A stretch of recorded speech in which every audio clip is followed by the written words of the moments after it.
अस्सलाम वालेकुम एवरीवन, कैसे हैं आप सब। उम्मीद है आप सब ठीक होंगे, खैरियत से होंगे। मैंने जो है घर में हम नॉर्मल जो आटा गूंथते हैं वो उसका एक पेड़ा ले लिया और इससे मैं रोटी बना रही हूँ।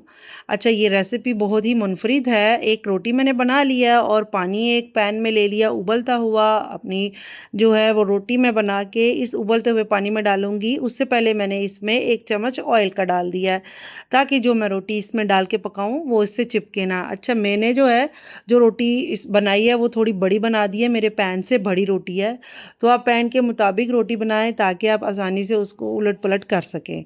और रोटी ये एक साइड पक जाए तो आप इसकी साइड चेंज कर दें और बड़ी एहतियात से करें क्योंकि गर्म पानी के छींटे गिर सकते हैं।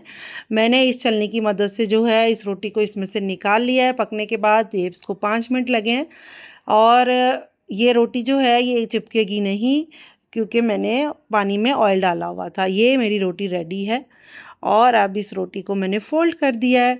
छुरी की मदद से इसके जो हैं साइड्स पीसेस जो हैं वो हम काटते जाएंगे। मेरी रोटी जो है गरम है, आप थोड़ा सा इसको ठंडा होने दें तो ये आसानी से आपसे कट जाएगी। रोटी गरम है तो फिर आप हाथ नहीं उसको लगा सकते। अभी छुरी को जो है आप थोड़ा सा ऑयल लगा ले। मैंने पिज़्ज़ा कटर ले लिया है, छुरी से थोड़ी सी कटी है, गरम भी है रोटी। और पिज़्ज़ा कटर से मेरे से बड़े आसानी से जो हैं इसके पीसेस बन गए हैं। और इसी तरह आप देख सकते हैं मैंने 1 बाय 1 जो है ये। और देखें ये हमारे नूडल्स रेडी हो गए हैं। जी हाँ, अभी मैंने एक रोटी आपके सामने बनाई है और एक रोटी मैं ऑलरेडी बना के रखी हुई थी। एक पैन ले लिया है मैंने, उसमें थोड़ा सा ऑयल गरम करके उसमें जिंजर और गार्लिक का पेस्ट डाल दिया है। मेरे पास ये ऑलरेडी पिसा हुआ था, अदरवाइज़ आप इसमें गार्लिक का पेस्ट डाल सकते हैं। मेरे घर में कुछ सब्जियां भी बची हुई थी, उन सब्जियों को मैंने पीस लिया है, टुकड़े कर लिए हैं, सॉरी उनको टुकड़े कर लिए मैंने।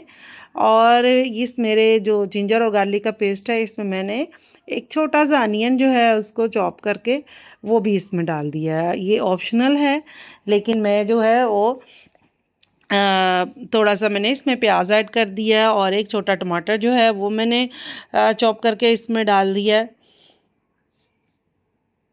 हल्के से इसको पकाने के बाद में मेरे जो कटी हुई ये मेरे पास एक्चुअली मैंने कल स्प्रिंग रोल बनाए थे तो उससे मेरी ये कैप्सिकम, कैरेट और बंद गोभी जो है वो बची हुई थी, ग्रीन अनियन भी बचा हुआ था, वो मैंने इसमें यूज़ कर लिया। अच्छा, सब्जियां जब भी मैं नूडल्स बनाती हूँ तो मैं सब्जियां बहुत ज़्यादा ऐड करती हूँ ताकि वो फुली हेल्दी हो। और ये नूडल्स तो बहुत ही हेल्दी हैं क्योंकि आटे से बने हैं, मैदे से भी नहीं है, लेकिन आप मैदे से भी बना सकते हैं। काली मिर्च और नमक हस्बे ज़रूरत मैंने इसमें ऐड किया है। आप जितना स्पाइसी खाना चाहते हैं, क्योंकि मेरे बच्चे ही ज़्यादा इसको पसंद करते हैं तो मैं नॉर्मल स्पाइसेस रखूँगी।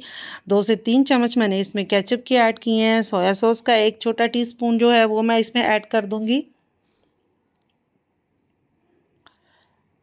इसके बाद में इसको अच्छे से मिक्स कर लें। आप देख सकते हैं सब्जियां कितनी खूबसूरत लग रही हैं। और उसके बाद जो हमने रोटी से नूडल्स बनाई हैं वो हमने इसमें ऐड कर दी हैं और इसको अच्छे से मिक्स कर देंगे।